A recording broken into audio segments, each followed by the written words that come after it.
Алейкум ассалам рахматуллахи ва баракату. Аюну майын колдонсо болбойт. Анткени айын майы деген аюну майы бул арам. Аюнун өзү арам. Анткени пайгамбар саллаллаху алейхи вассалам азуу түштүү бардык жырткыч хайванаттарды, тумшуктуу, тырмактуу, канаттуулардын баарын арам деп айткан. Ошондуктан алардын эти да арам болот, майы да арам болот. Аны шыпа катары колдонгон болбойт. Эми бизде баягы жана аң улаган охотниктер реклама кылып койгон же мурунтадан элдер колдонуп келишкен ошол нерсеге эле ыктай беришет да. Болбосо эми анын майынан башка жаныбарлардын же болбосо башка адал болгон дарынын көптөгөн түрлөрү бар.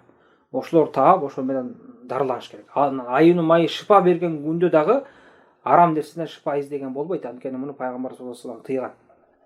Арам нерседен шыпа издеген болбойт. Ошондуктан адал шыпа бере турган дары дермек таап ошо менен дарыланышыбыз керек. Валлаху алам.